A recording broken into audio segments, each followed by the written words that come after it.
ሰላም እንዴት ናችሁ? ኃይለ ሚካኤል ሞላ ነኝ። ይህ የባህር ዳር ፖድካስት ነው። ዛሬ ትንሽ ለየት ያለ ሀሳብ ይዤላችሁ መጥቻለሁ። የባህር ዳር እርግማን እውነት ወይስ ተረት የሚል ነው። የነገር ለአንዳንዶቻችሁ አዲስ ሊሆን ይችላል። ከዛ እንዴት ይሄ ነገር እንደሰማሁኝና ከዛ ሂደቱን አጫውታችኋለሁ። በዚህ ጉዳይ ላይ የተጻፈ መጽሐፍ ቢኖርም ግን 500 መጽሐፍ ብቻ ስለታተመ ባህር ዳር ላይ ያለ ሰው ምናልባት 500 ሰው ሊሆን ይችላል ማለት ነው፣ ይሄን ጉዳይ መረጃ ያለው ማለት ነው። ስለዚህ በዚህ ጉዳይ ትንሽ አባራቼ እነግራችኋለሁ። በምንከተለው ሃይማኖት ላይ ሰዎች ይመረቃሉ ጥሩ ስራ ሲሰሩ። ለምሳሌ ጥምቀት ወጣቶች ይሄ ታቦቱ የሚሄድበትን መሬት በቀይ ምንጣፍ እየተሸከሙ እየዘረጉ ከሄዱ በኋላ በደንብ ካገለገሉ በኋላ በጨረሻ ተሰብስበው ጸሎት ይደረግላቸዋል፣ ይመረቃሉ። ማለት አንድ ሰው ሲመረቅ በምርቃት ካመነ በእርግማንም ያምናል ማለት ነው። አይ በምርቃት አምናለሁ በእርግማን አላምንም ማለት ግን አይቻልም። ግለሰብ ሊረገም ይችላል፣ ይቅርታ፣ ቤተሰብ ሊረገም ይችላል፣ ሀገር ሊረገም ይችላል። ይቅርታ። ይሄ ነገር እርግማን የማስነሳት ስርዓት አለ። ለምሳሌ ለግለሰቡም አለ፣ ለተረገሙ ቤተሰብ አለ፣ ለሀገሩም እርግማን የማስነሳት ስርዓት አለ። በዛ መሰረት እሱ ማስነሳት ይችላል። እንዴት ሰማው? ለመጀመሪያ ጊዜ ከአዲስ አበባ ቆይቼ ነበር። ስመጣ አዲስ አበባ የተወሰነ ዓመት ለስራ ተቀምጬ ነበርና ስመለስ ከጓደኛዬ ጋር ስንጮት ነበር። የጓደኛዬ ሚስት ለመጀመሪያ ጊዜ ነገረችኝና እኔ ስሰማ በጣም ነበር የደነቀንኩት። በነገራችን ላይ መጽሐፍ በጣም ማንበብ እወዳለሁ። ከዛ አፈ ታሪኮችን ማጥናት እወዳለሁ። ከዛ አንዳንድ የምሰማቸው ታሪኮች አንዳንዶች ሰዎች ዝም ብለው እንደዋዛ ሲያልፏቸው፣ እኔ ግን እንዴት ለምን እያልኩ ጠይቃለሁ። መጽሐፍትን አገላበጣለሁኝ፣ ከዛ ቪዲዮዎችን እመለከታለሁኝ፣ ከዛ ሰዎችን እጠይቃለሁኝ። እንዲሁም ሰሞኑን አንድ ከዚህ ቪዲዮ ቀጥሎ መሰራላችሁ አንድ ቪዲዮ አለ። የቢዛይት ተራራ ታሪክ ነውና ቢዛይት ተራራ ነገስታትና ቅዱሳን የሚፈልጉትና በጣም የሚወዱት ተራራ ነው።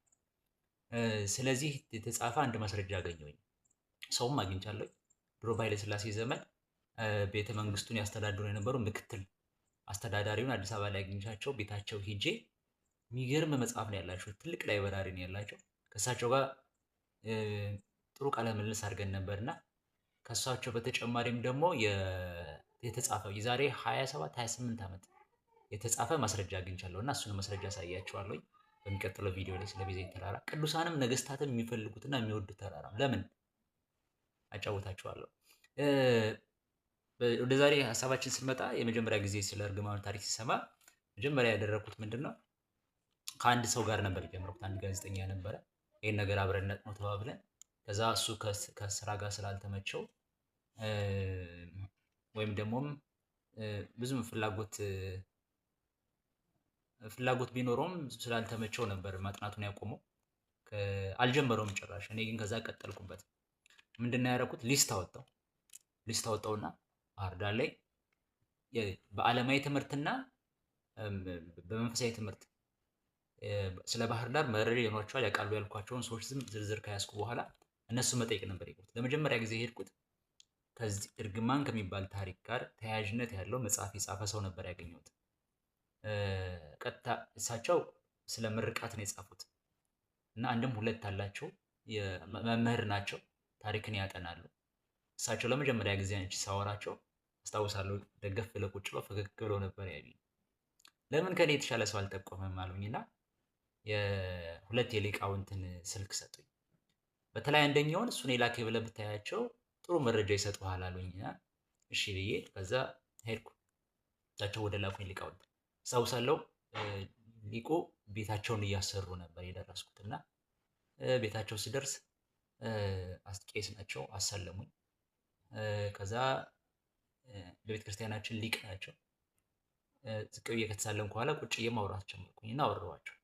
ከዛ የመጣሁትን በጉዳይ አስረዳኋቸው እና ትንሽ ዝም ብለው ከቆዩ በኋላ ከዛ ምን አሉኝ፣ ስለዚህ ነገር አዎ ልክ ነህ፣ መረጃውን አውቃለሁ ብለው ሙሉ ታሪኩን ተረኩልኝ። በጣም ነው የገረመኝና ከዛ ይሄን ታሪክ ገና ሁለተኛ እንግዳ ናቸው ነው እሳቸውን ፈልጌ ሳገኝና ሁለተኛ እንግዳ ላይ መስማቴ ሙሉ ታሪኩ መስማቴ ደስ ብሎኛል። ከዛ ግን በደንብ ማረጋገጥ ስለምፈልግ ሌሎች ሰዎችን መፈለግ ጀመርኩኝና ምን አሉ ልክ ልወጣ ስል ጠሩኝና ማን ነበር ስምህን ያልከኝ አሉኝ። ኃይለ ሚካኤል። ኃይለ ሚካኤል በል አይዟችሁ በርቱ፣ እግዚአብሔር ቢወድና ቢፈቅድ ነው እንግዲህ በእናንተ ልብ ላይ ይሄን ሀሳብ ያሳደረውና ሞክሩ፣ በርቱ በርቱ በርቱ አሉንና ሻኙኝ። ከዛ ሄድኩኝ። እንደዚህ እያልኩኝ የተለያየ ሰዎች አግኝቻለሁ። አንዳንድ ወጣቶች እውነት ነው፣ አዎ እናትና አባቶቻችን ሲያወሩ ሰምተናል፣ አዎ የሚገርምህ ለዛ እኮ እንደዚህ ሆን ነው ምናምን ይሉኛል። አንዳንዶች ደግሞ አረ እንደዚህ የሚባል ነገር ጭራሽ ሰምቼም አላውቅም አለ ብዬም አላምንም ሁሉ ያሉኝ ሰዎች አሉ። የቅርብም የሩቁም ጓደኞችን በአጋጣሚ በተለያየ በሻይ ቡናም ለምንም ያገኘኋቸው ሰዎች ይጠይቅ ነበር እና የለም ምናምን ያሉኝም ነበሩ። አንድ ሰዓሊ ግን አንድ የሚገርም ጥያቄ ጠይቀኝ። እስኪ ንገረኝ ምንድን ነው አለኝ።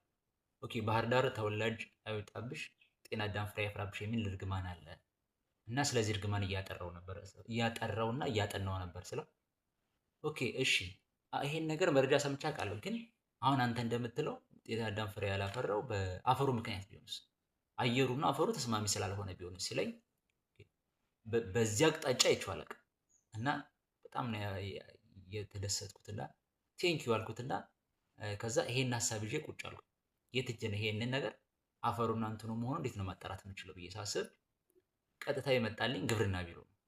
ግብርና ቢሮ እጽዋት፣ አዝርት በአትክልት እጽዋት ላይ ይመራመራሉ እና ይሄ መረጃ ይኖራቸዋል ብዬ ስላሰብኩኝ ቀጥታ ባህር ዳር ወደሚገኘው ወደ ግብርና ቢሮ ነበር የሄድኩና ግብርና ቢሮ ከሄድኩኝ በኋላ 2-3 ቢሮዎች ከገቡኝ በኋላ እዛ ወደ መጨረሻ ያገኘሁት ሰው አገኘሁትና ጠየቅኩት።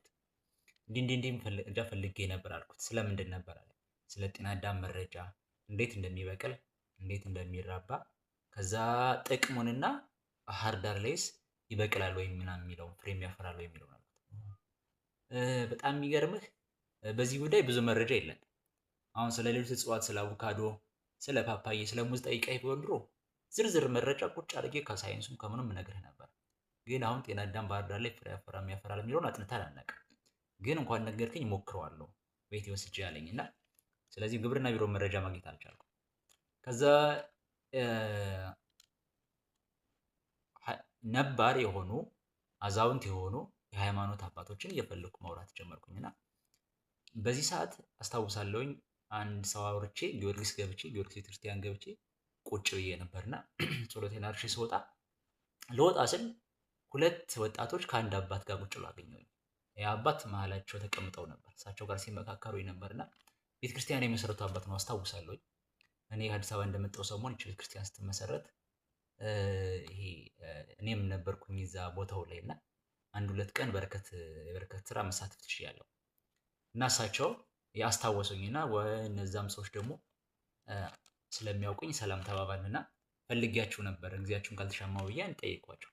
ስጠይቃቸው መሀል ላይ አባትዬው ይሄ ኒክ አባት ወይ ቤተክርስቲያን የጀመሩት አባት ምን አሉኝ? አይ ይሄ ነገር ተረት ነው፣ ውሸት ነው ምናምን ዝም ብለህ ነው ምናምን አለ። ከዛ ግራና ቀኝ የተቀመጡ ወጣቶች አንዱ ዲያቆን ነው፣ አንዱ ደግሞ ዓለማዊ ሰው ነው፣ የኮሌጅ መምህር ነውና እንዴት አባ እንደዚህ ይላሉ? እንደዚህማ ይበሉ።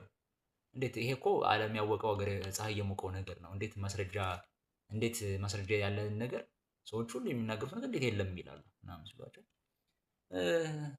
አይ እውነታችሁን እኮ ነው፣ ግን እኔ እንደው ያው ስለዚህ ነገር ማውራት አያስፈልግም ብዬ ነው እንጂ እውነታችሁን ነው ብለው እሳቸው ማመን ጀመሩ። ሁለቱም ሰዎች እየተፈራረቁ አባን አስረዱት። ከዛ በጣም ደስ አላቸው። ይሄን ነገር ለምንድን ነው ለማወቅ የፈለግከው ሲሉኝ ታሪኩን ማጣራት ፈልጌ፣ እንደዛ ከሆነማ ለምን ሰው አንጠቁምህም አሉኝና ዓለማዊ ትምህርት የተማረ ቤተ ክህነት ውስጥ መስተዳደር ውስጥ ያለ እሱ ወጣት ነው ይረዳሃል እና እሱን አብረው አሉኝ። ስልኩን ሰጡኝ። ከዛ ወደ እሳቸው ሄድኩኝ። አሁን በዚህ መሀል የተለያየ ሰዎች ያገኟቸዋሉ። ለምሳሌ ወደ እነሱ 2 ጓደኛሞች ከአባ ጋር የተቀመጡት ከሰጡኝ አድራሻ ከመሄዴ በፊት አንድ ሰው ጋር ሄጄ ነበር። በጣም የተለያዩ ሰዎች አግኝቻለሁ። አንድ ሰው እሳቸውም ተጠቆሜ ነው እና ሄጄ በጎ አድራጎት ማህበር አላቸው። ከዛ ሰዎች በ2 መንገድ ነው እሳቸው የሚፈቷቸው። አንደኛ እሳቸው እንዲህ አይተው ያውቃሉ ማለት ሀሳብ ውስጥ ያለው ሁሉ ይናገራሉ። እንዲሁም እንትና እንደዚህ ብለዋት ነበር፣ እኔ እንደዚህ ብሎኝ ነበርና ማን የነገራቸው እንዴት አወቁ እያልኩ ግራ ገብቶኝ ነበርና እሳቸው ዝም ብለው እንደዚህ አይተው ያውቃሉ ማለት አንተ ለምን ነው እንደዚህ የማታደርገው? ለምን ነው ሰሞኑን እንደዚህ የምታደርገው? ምናምን እያሉ ይናገራሉ። እና የሚገርም ጻድቅ ናቸው፣ በጎ አድራጎት ማህበር ይሰራሉ፣ ዓለማዊ መናኝ ማለት ናቸው የሚላቸው አለ። ሁለተኛ ደግሞ ስለሳቸው ያለ አስተያየት ደግሞ ወይ እሳቸው ተዋቸው፣ የሆነ ጠንቋይ ነገር ናቸው፣ እንዲህ አይተው ይናገራሉ፣ እንደዚህና እንደዛና ምናምን ይላሉና እኔ እፈራቸዋለሁ፣ እኔ እሳቸው ጋር መሄድ አልፈልግም ይላሉና እኒህ አባት በሰዎች በነዋሪው ዙሪያ በሁለት መንገድ ነው የሚታዩት። ግን ሁለቱም አይተው ለምን እንደመጣና እንዴት እንደሆነ ምን ሀሳብ እንዲያስክ ምናምን ያውቃሉ ብለው ሁለቱም ነግረውኝ ነበርና ከዛ እኔ ለመጀመሪያ ጊዜ እሳቸው ጋር ሄድኩኝና ሲሄድ ትንሽ ፈርቻለሁ። እርግጥ እሳቸው ጋር ሂጄ መረጃ ለመጠየቅ ምናምን ከዛ መጽሐፉ ላይም ተቀምጧል። ሂጄ እንደምን ዋሉ ምናምን ብዬ ካወራኋቸው በኋላ አሁን ማሰቡን ያውቃሉ፣ አሁን የምናገረውን ያውቃሉ። እሳቸውን ለመጀመሪያ ጊዜ ሳገኝ ትንሽ ፍርሃት ቢለኝም ውስጤን ያለውን ሀሳብ እንደሚያውቁ ቢሰማኝም ግን በቃ እኔ መልካም ሀሳብ ነው ይዤ ሄድኩት እና ምን ያስፈራኛል ብዬ ሄጄ አወራኋቸው። ቢሮ ውስጥ ነበር የጠበቁኝ። በጣም ያስደነግጣሉ። ማለት ትንሽ ያወሩና አፍጥጣ ያሉ፣ ትንሽ ያወሩና አፍጥጣ ያሉና ለምን ነው የመጣኸው አሉኝ። ዝናብ ስለነበር የዝናብ ልብስ ለብሻለሁና ፖሊስ ነገር ነው የመሰልኳቸው። ይሄ አብዛኞቹ ፖሊሶች ስለሚለብሱት ለምንድን ነው የመጣኸው አሉኝ። ከዛ ጉዳዩን ነገርኳቸው እና እኔን ጣራውን ካዩ በኋላ የእኔ ወንድም አትልፋ፣ ምንም አትልፋ፣ ዝም ብለህ ከንቱ ነገር ነው፣ ከንቱ ወሬ ነው፣ ከንቱ ልፋት ነው፣ በዚህ ጉዳይ ምንም አይሳካልም እና ዝም ብለህ ሂድ ምናምን ብለው አንዳንድ የግል ጉዳይ ጠየቁኝ። ነገርኳቸው ምናምን ስድብ የሚመስል ነገር አንዳንድ ነገር ነገሩኝና እሺ ስላስተናገዱኝ አመሰግናለሁ ብዬ ምናምን ወጣሁኝና በፍጹም አይሳካልም ያለኝ እና ሄድኩኝ። ወጣሁኝና የዚህ ሰውዬ መጨረሻ ልንገራቸው አስታውሳለሁኝ። ቆይ ግን በኋላ በነገራችሁ ይሻላል ታሪኩ እንዳያፋልስባቸው። እንደዚህ አይነት ሰዎችም አግኝቻለሁ። ስለዚህ ቤተመንግስት ይሄ ሁለት ወጣቶች እና ከዛ አባት ጋር ሆነ የጠቆሙኝ ወጣት እጅ ያወራሁት ጊዮርጊስ ነበር የተቀጠርነው። ጊዮርጊስ ቆይ ለምን ሁለት ሊቃውንቶችን አላገናኝም ብሎ ወደ አስተዳደር ቢሮ ወሰደኝ እና አስተዳደሮች ጋር ወሰደኝ እና ስገባ ሁለት ሊቃውንት ዓለማዊ ልብስ የለበሱ ቁጭ ብለዋል። እዛ ይሄ ልጅ ጥያቄ ያለው እስኪ አዳምጡት ምናምን አላቸውና መጠየቅ ጀመሩ። ሲጠይቁ መጠየቅ ጀመርኩኝና ማውራት ጀመርኩኝ። ቀጥታ እርግማን አይደለም የነገርኳቸው። ባህር ዳር ላይ ለምን ጤና አዳም ፍሬ የማያፈራው ብዬ ስጠይቅ አንደኛው ልቅ ይኸውልህ የኔ ልጅ አንደኛው እንደ ጤና አዳም ፍሬ የማያፈራበት ምክንያት በአየር ሁኔታ ከዛ በአፈሩ ከዛ ተስማሚ ላይሆን ይችላል። ስለዚህ በእነዚህ መንገዶች እንትን ሊሉ ይችላሉ፣ ፍሬ ላያፈራ ይችላል ብለው ነገሩኝ። እጽዋት ፍሬ የሚያፈሩት ወይም ደግሞ እጽዋት የሚራቡት በፍሬያቸው ከዛ ተቀንጥሰው ከዛ በስራቸው የሚራቡ አሉ እና የጤና አዳም ተቀንጥሶ ነው የሚተከለውና ተቀንጥሶ ሲተከል የሚተከል ነውና ይሄ ፍሬ ምናልባት የአየር ሁኔታው የውሃው ወይም ደግሞ ይሄ አፈሩ ሊሆን ይችላል እንዳያፈራ የሚያደርገው ብለው ነገሩኝና እንደዚህ ሊሆን ይችላል አሉ። ከዛ ሌላ ከተማ እኮ ግን ያፈራል። ለምሳሌ ባህር ዳር በጣም በቅርብ ርቀት ወጣ ብለን ብናወራ ብንጠይቅ ያፈራልና እዛ ለምን አፈራ? በጣም የተጋነነ የአየር ልዩነት አይደለም ያለን። ከባህር ዳር በአራቱም አቅጣጫ ብንሄድ አየሩ ተመሳሳይና ተቀራራቢ ነው። እንዲሁም አንድ ነው። ምንም እንትን ማለት ሳያስፈልግ አንድ ነውና እንዴት እዛ እያፈራ ለምን እዛ ያፈራ ስላቸው አይ እንደነገርኩህ ሊሆን ይችላል አሉ። ከዛ እርግማኑስ ቢሆንስ አልኳቸው። የምን እርግማን አሉኝ። ይሄ ባህር ዳር ተረግማለች ስለሚባል እርግማኑ ቢሆንስ ያላፈራው ስላቸው ከዛ ሁለተኛው ልቅ ቆጣ አሉ። አንደኛው የመጀመሪያ አስተዳደሩ ሳይሆን ሁለተኛው ልቅ ቆጣ አሉና የምን እርግማን ነው የምታወሩት ብለን እንተው ፈንቶ ወሬ እያመጣችሁ ተረት ምናምን እያወጣችሁ እዚህ አታውሩ ምናምን ምንድን ነው እንደዚህ የምትለው አንተ የምን የማንም ወሬ እያመጣ ምናምን ብለው ድምጻቸውን ከፍ አድርገው እዛ መውቀስ ጀመሩ፣ መሳደብ ጀመሩ ምናምን። እዛ እኔ ብቻ ሳይሆን ይዞኝ የመጣው ልጅም ያም ሊቃውንት በሳቸው ንግግር በጣም ነው የደነገጡትና አይ ያስረዱኝ እኔ እኮ ያው ትንሽ ስላልገባኝ መረጃ ፈልጌ ነው የመጣሁት ማስረጃ እና አስረዱ ስላቸው አይ እንደዚህ ይባል ነገር የለም ምናምን ብለው ተሳደው ምናምን ሲሉ ሁኔታቸው ስላላማራቸው ከዛ በመሀላችን የወሰደ ልጅ በመሀላችን ገባና ና ቆይ እኔ ላስረዳ ምናምን ብሎ ይዞ ይወጣና አንዳንድ ታሪኮች በዛው ነገረኝና እንደዚህ ያልኩ ነበር ሳፈላልግ ነበር። ከዛ ይሄን ማፈላለግን ያወቀ አንድ ወጣት ልክ እንዳንተ ኮሚቴ መስርተው አቋቁመው ባህር ዳር ላይ የእርግማኑን ማጣራትና ለማስፈታት ጥረት የሚያደርጉ ወጣቶች አሉ። በጣም የሚገርመው የህግ አካላት አሉበት በጠበቃ ደረጃ። ከዛ የዓለማዊ ትምህርት የተማሩት ማስተርም ድረስ ያላቸው ሰዎች አሉ። በደንብ የፒኤችዲ ድረስ ያላቸው የተማሩ ሰዎች አሉ። ባለሀብቶች አሉ፣ ወጣቶች አሉ። ስብጥር ነው።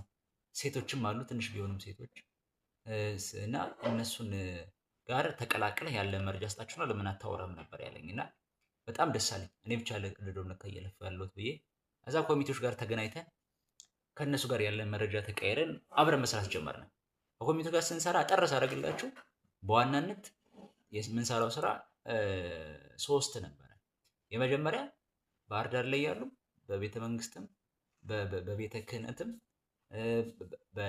በህዝቡም ደረጃ ነዋሪ የሆነ ባህር ዳር የሚያውቃት በእድሜ ጠገብ የሆነ ሽማግሌ ሰዎች መፈለግ። ሁለተኛ እነሱን ፈልጎ ፈቃዳቸውን ጠይቆ ቪዲዮ ሪከርድ ማድረግ። ሶስተኛ በጽሁፍ ማስረጃ ማዘጋጀት። ከዛ ሶስቱንም ማድረግ ነው። ሰዎችን ፈልገን አገኘን፣ ቪዲዮ ማስረጃ ያዝነ፣ ጽሁፍም ከነ ፊርማ ያዝነ። ለምንድን ነው እንደዚህ የምናደርገው? ኮሚቴ ዋና ሀሳቡ እርግማኑ ልክ እንደሆነ ያውቃል፣ ግን እርግማኑን ለማስፈታት የምንሄድባቸው የበላይ አካላት መረጃና ማስረጃ ይፈልጋሉ ማያውቁት ከሆነ ብለን ስለሰጋን። ስለዚህ እነዚህ መረጃዎች አጠናክረን ከዛ ቀጥታ ያደረግነው በቤተ ክህነት ውስጥ ትልቁ ቦታ ላይ ያሉት አቡነ አብርሃም ጋር ነበር የሄድነው። እሳቸው ስንገባ መቼም አሉ ተባሉ ብለ የሚባል መረጃ አንወስድላቸውም። ስለዚህ ይሄ የሚታይና የሚነካ የጽሁፍ ማስረጃ ያስፈልጋቸዋል ብለን በፍላሽ ቪዲዮዎችን በጽሁፍ ሀሳቦችን አስፈረን 7 ኮሚቴዎች ተመርጦ ገባል። ስንገባ በጣም ትልቅ ፍርሃት ነበረን። አሁን እሳቸው ይሄ ተረት ነው ውሸት ነው እንዲባል ነገር የለም ቢሉን ምንድነው የምንላቸው? ምንም በቃ ልፋታችን መና ሆነ። ግን ማላችን አንዳንዶች እሳቸው ነው ቢሉም ባይሉም እኛ ይሄን ነገር ወደ ላይ ከፍ ማድረጋችን አይቀርም። ለምን እኛ እናውቃለን፣ እስካወቅን ድረስ ይሄን እርግማን ማስፈታት አለብን። ለኛ ነው እዳው ፈንታውና ምንም ይሄን ማለት የለብን። ግማሾቹ ደግሞ በቃ ካሉንማ የለም ካሉ ምንም ማድረግ አንችልም ማለት ያወቅነው እውነቱን ተዋለን ተባብለን ነበር። ከዛ ማስረጃውን ይዘን ገባን። ቁጭ አልነ፣ እሳቸውም ቁጭ አሉ። ከዛ ለምን እንደመጣ የሚያስረዳ ሰው ተመርጦ ማስረዳት ጀመረ። ልክ ማስረጃውን ተናግረን ስንጨርስ ሁላችን አሰብስበን ነበር እሳቸውን የምንጠብቀው። ከዛ አንዳንድ ነገር ካሉን በኋላ እውነት ነው እኔ ይሄን ሀገረ ስብከት ወይም ይሄን አካባቢ ድሮ ጀምሬ ነው የማውቀው፣ እነንትና ሊቆች አስተምረውኛል እና እነሱም ሲሉ ሰማለሁ።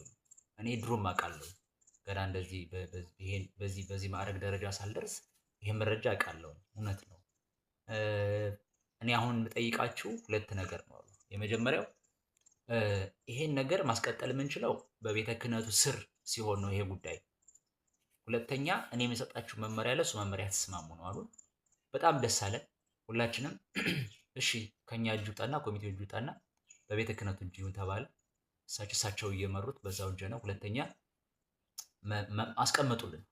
ከወቅቱ አንጻር ቃል በቃል ባህር ዳር እርግማኗ ልታስነሳ ነው ምናምን ብለን አናወራም፣ አንናገርም። ለምን? በዚህ ወቅቱ ትንሽ አስቸጋሪ ስለነበረ ፖለቲካ ጉዳይ ጋር የተያዘ ስለነበረ በዚህ ወቅት እንዲህ ማለት አንችልም። ስለዚህ ባላችሁ ኮኔክሽን ባላችሁ ግንኙነት በእህት ወንድሞቻችሁ ቤተሰብ ተናገሩና ከዛ በደንብ ይሄ በውስጥ እናርገው፣ በውስጥ እንጨርሰው። ስለዚህ ይፋ አይወጣም፣ በሚዲያ አይወጣም ምናምን ተባለና ተነገረ።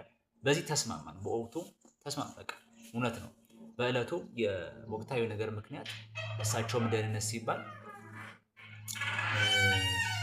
እና ለከተማውም ሲባል ይሄ ነገር አይወጣ ተብሎ ታፍኖ ነበር እና አሁን ድረስ ሰው እያሰማ ያልሆነው ለዛ ነው። ከዛ ነገሩ እሳቸው ከተቀበሉት በኋላ ኮሚቴ ተዋቅሮ መሰራት ተጀመረ። በጣም የሚገርማችሁ አሁን ዛሬ የያዝነው ወር ሰኔ ነው አይደል? እርግማኑ የሚነሳበት ቀን ምህላ አዘዙ። ምህላ ሲያዙ መቼ መሰላችሁ? እንደውም እዚህ ጋር መጽሐፉ ላይ ያለ በዛው አንዳንድ ነገር አንብላችኋለሁ ብዬ ነበርና ምህላ ይዘጋጃሉ። ምህላ ሲዘጋጅ ሁሉም የባህር ዳር ሰው ከዚህ ምህላ ላይ እንዲሳተፍ የጽዋ ማህበራት እነዚህ በወጣት ማህበራት የተለያዩ ማህበራት በሙሉ ይነገራቸው ይምጡ ተባለ። ከዛ ሁሉንም አካተትንና ሁሉንም መረጃ ከሰጠናቸው በኋላ ሐምሌ 2፣ 3 እና 4 በአደባባዩ በመስቀል አደባባይ ላይ ምህላ ተዘጋጀ። ስለዚህ ጥሪ ተደረገ፣ ህዝብ በደንብ ተሰበሰበ። የመንጃ ፍቃድ የሚያሰለጥኑ መኪኖቻቸውን ለትራንስፖርት አገልግሎት አመጡ። በደንብ ተዘጋጀ እና 3 ቀን ምህላ ተደረገ። 3 ቀን ምህላ ሲደረግ ነገሩን ለማሳጠር 3 ቀን ምህላ ተደረገ። ከዛ በኋላ ሐምሌ 5 ላይ የተስካርና መታሰቢያቸውን አደረግ የተስካር መታሰቢያቸውን አደረግንላቸው ለአረጋዊ ሰውዬ። እውነት ነው እርግማኑ አለ። ከዛ እርግማኑ የገቡት አባ ወልደ ማርያም የሚባለው ላለባ ወልደ ማርያም ምን ተደረገላቸው? ሐምሌ 5 የተስካር ተደረገ። ከዛ እሳቸውን የት ነው የሄዱት የሚለውን እሳቸውን ማጣራት ስንጀምር አንዳንድ መረጃ ሰማን። በነገራችን ላይ ጊዮርጊስ ቤተክርስቲያን ስትሄዱ እዚህ ጋር ፎቶ አስቀምጥላችኋለሁ። ቤተክርስቲያን ስትሄዱ ለአባ ወልደ ማርያም ከባህር ዳር ልጆች የተዘጋጀ መታሰቢያ ወንበር ተዘጋጅቷል። ያን ወንበር ከባህር ዳር ውጭ የነበረ ሰው ወደ ባህር ዳር ሲመጣ ነፍስ ይማር ብሎ የሚቀመጥበት መታሰቢያቸው ይሆን ዘንድ የተዘጋጀ ወንበር አለ። ይህ ሁሉ ነገር ሲደረግ በዕለቱ ግርግር ስለነበረ ከመንግስትም ከምንም አኳያ ትንሽ ችግርም ስለነበረ ብዙ ይሄ እንዲወጣ አልተደረገም። በሚስጥር ነው ሁሉ ነገር የተደረገ እና ከዛ እኔ ግን አንድ ያልተሰማሙበት ነበረ።